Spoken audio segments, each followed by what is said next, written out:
Hello guys, so we are back again with another topic that is solar system.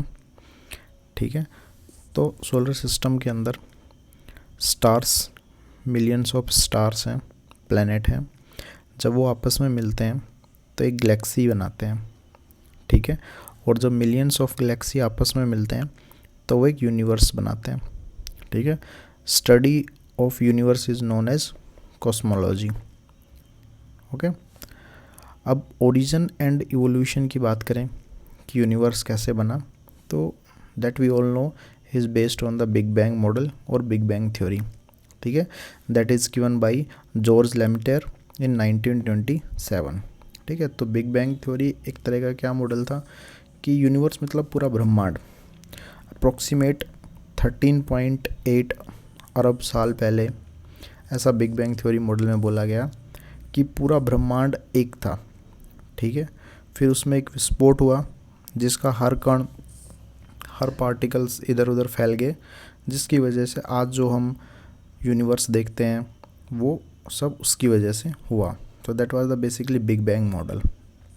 Okay, अगर हम solar system के composition की बात करते हैं तो सोलर सिस्टम के अंदर सन आता है, 8 प्लैनेट्स आते हैं, डॉर्फ प्लैनेट्स हैं, मून्स हैं, एस्टेरॉइड्स हैं, मीटेरॉइड्स हैं और कोमेट्स. तो ये सभी एक सोलर सिस्टम के पार्ट हैं. ठीक है, हम बात करें अगर स्टार्स की, तो स्टार एक बिग सेलेस्टियल बॉडीज़ हैं जो कि क्लस्टर झुंड के रूप में पाए जाते हैं. ठीक है, और अगर हम बेसिकली देखें कि स्टार बनते कैसे, तो जो डस्ट और गैस हैं वो आपस में जब मिलती है that forms the star. Clump of dust and gas comes together due to gravity and form a star. Okay, basically star are made of hot burning gases and sun एक example है star का. सन एक example है star का, याद रखेंगे. तो सन is a star.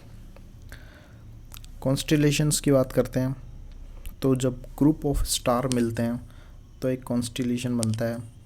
ठीक है, और sky has been divided into 2 units of constellations. Number 1 is Ursa Major, जिसको हम ग्रेट बेयर और सप्तऋषि बोलते हैं. And second one is Ursa Minor, that is little bear. Okay,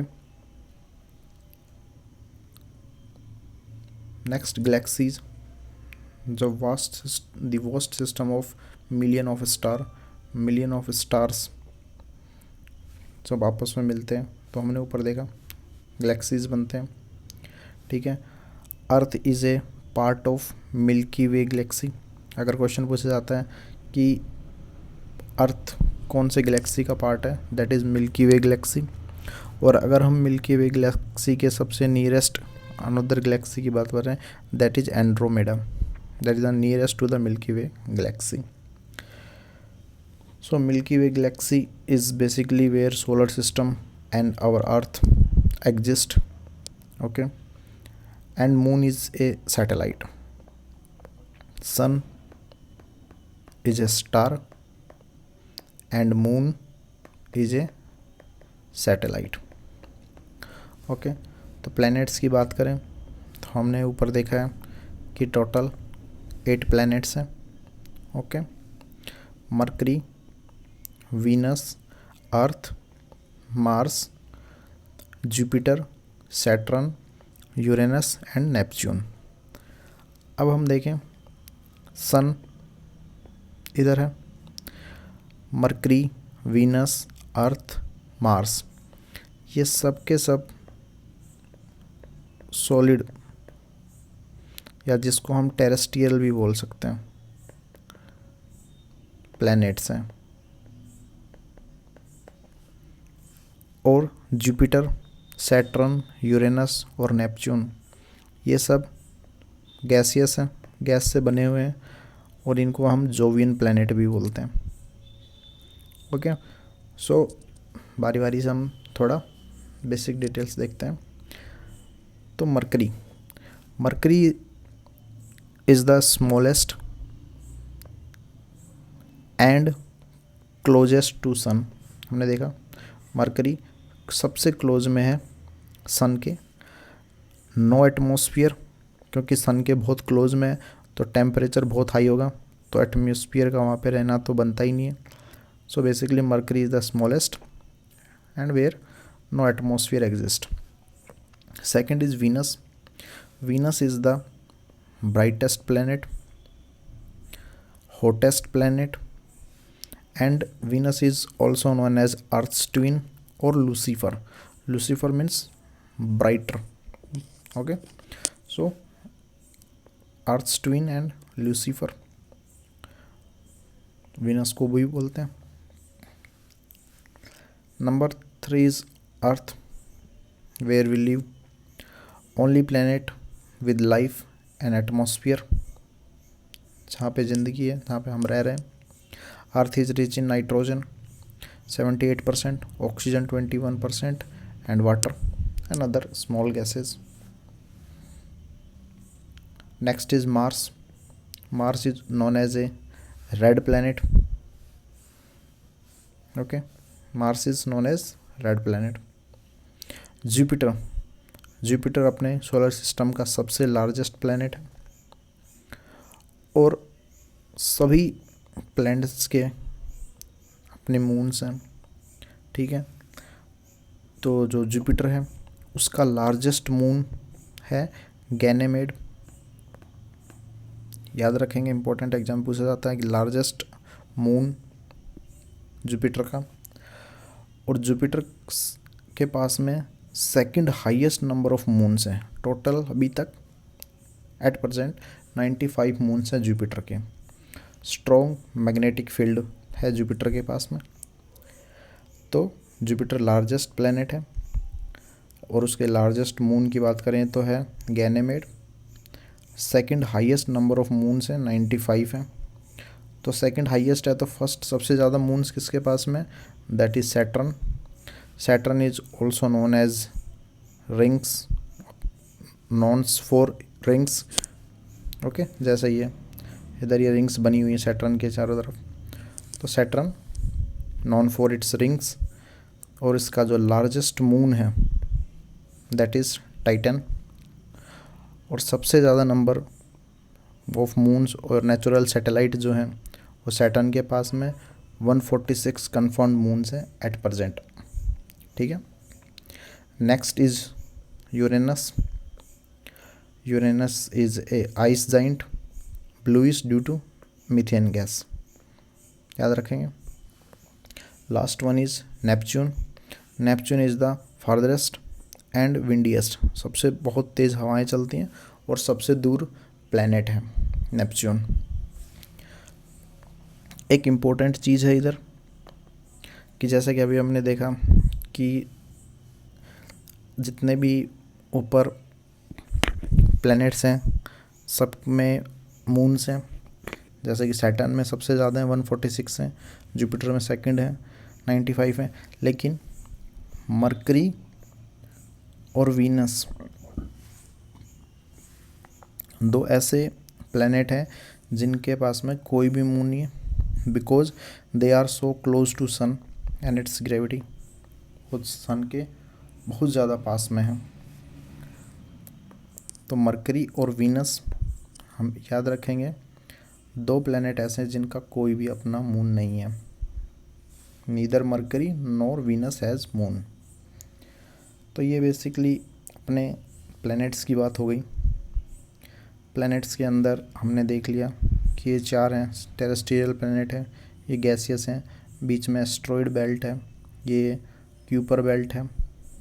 ठीक है. अब हम बात करते हैं कि जो प्लैनेट है अपने उसमें और जो सेलेस्टियल बॉडीज़ हैं वो कौन कौन सी हैं. तो number 1 asteroid belt. Asteroid belt Mars और जुपिटर के बीच में होती है. ये इधर देखेंगे, मार्स और जुपिटर के बीच के अंदर ये अपने पास में एस्टेरॉयड बेल्ट है. और अगर हम लार्जेस्ट एस्टेरॉयड की बात करें that is Ceres. Next is dwarf planet. Total अभी तक 5 रिकॉग्नाइज्ड डॉर्फ प्लैनेट हैं. सबसे पहले सेरेस 1801 में डिस्कवर किया गया था, ठीक है, जो एस्ट्रॉयड बेल्ट के पास में पाया जाता है। उसके अलावा जो डॉर्फ प्लैनेट हैं प्लूटो, 2006 में IAU इंटरनेशनल एस्ट्रोनॉमिकल यूनिट ने बताया कि प्लैनेट जो प्लूटो है वो एक डॉर्फ प्लैनेट है। उसके बाद में ईरी, मेकमेक एंड होमिया 5 अपने पास में डॉर्फ प्लैनेट हैं। Next is Kuiper belt. Kuiper belt beyond Neptune, Neptune से परे, contain IC bodies including Pluto. ऊपर चलेंगे हम तो ये अपने पास में क्यूपर बेल्ट ऑब्जेक्ट्स हैं, ठीक है, और यहाँ पे अपना प्लूटो है। नेपच्यून के बाद के अंदर क्यूपर बेल्ट आती है जहाँ पे अपना प्लूटो भी है, आईसी बॉडीज़ हैं वो। अब हम एक इम्पोर्टेंट चीज़ देखते हैं, that is meteors, meteoroids and meteorite. ये तीनों चीज़ क्या है? मीटियोराइड्स, ठीक है। मीटियोराइड्स क्या आते हैं? Small rock in space, space के अंदर जो स्मॉल रॉक्स हैं, these are known as the meteoroids, ठीक है। अब हम बात करते हैं मीटियोर और मीटियोराइट, ठीक है। Basically they are shooting star, they separated from asteroid, जो एस्टेरॉयड बेल्ट है अपनी ये वाली, वो यहाँ से अलग हो जाते हैं, ठीक है, एंड सेटल अदर प्लेसेस। जो मीटियोर और मीटियोराइट्स हैं वो एक तरफ से शूटिंग स्टार हैं और वो एस्टेरॉयड बेल्ट से निकले हैं और जगह जगह फैले हुए हैं, ठीक है। अब before going near to big planet like Earth they burn, वो जलते हैं, ठीक है, दिखते भी हैं अपने को। अगर वो बर्न हो जाता है प्लैनेट को टच करने से पहले, ठीक है, that is known as meteor. और अगर वो बर्न नहीं होता है और वो कोलाइड करता है अर्थ के साथ में, तो वो कहलाता है मीटियोराइट। डिफरेंस पता रहेगा। मान लो कि अपने पास के अंदर ये है एस्टेरॉयड बेल्ट से निकले पार्टिकल्स, अब नीचे की तरफ आते हैं अर्थ की तरफ, और ये अपना अर्थ का सरफेस है। अगर ये ऊपर ही बर्न्स हो जाता है, ठीक है, फ्रिक्शन की वजह से, तो वो मीटियोर कहलाता है। लेकिन अगर वो अर्थ सरफेस पे टकराता है, that is known as meteorite, ठीक है। Next one is comets. तो कोमेट्स हमने यहाँ पे देखी, वाइट लाइट्स जैसे ब्राइटनिंग, ओके। तो comets are made of ice, dust and frozen gases, only visible when come near to सन।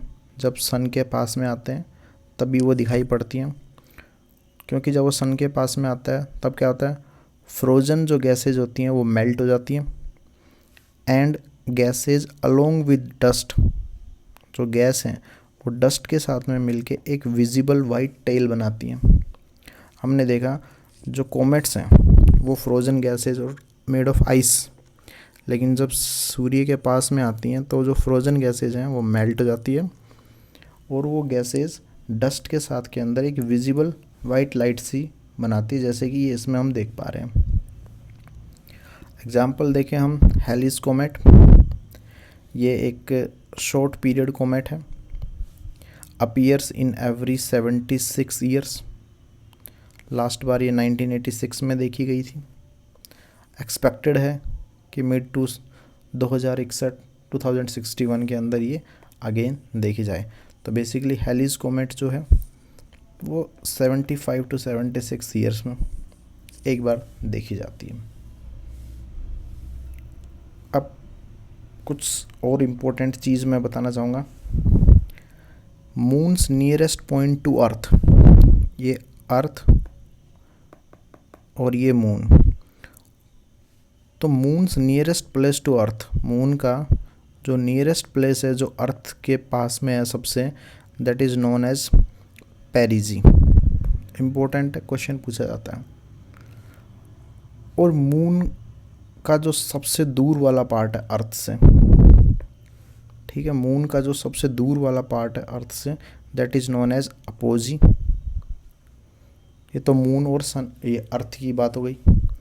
अब अगर मैं बात करता हूँ अर्थ और सन की, ठीक है, तो अर्थ जो सन है और अर्थ है, तो earth's nearest point to sun, sun के जो सबसे नज़दीक वाला जो पार्ट है that is known as perihelion, और जो सबसे दूर वाला जो पार्ट है that is known as the aphelion. तो ये 4 वर्ड्स हैं जो हम याद कर सकते हैं। ये इंग्लिश में भी पूछ लेते हैं 1 वर्ड के टाइप में, और ऐसे भी एग्जाम्स के अंदर डायरेक्ट पूछा जा सकता है। So basically this is all about our solar system.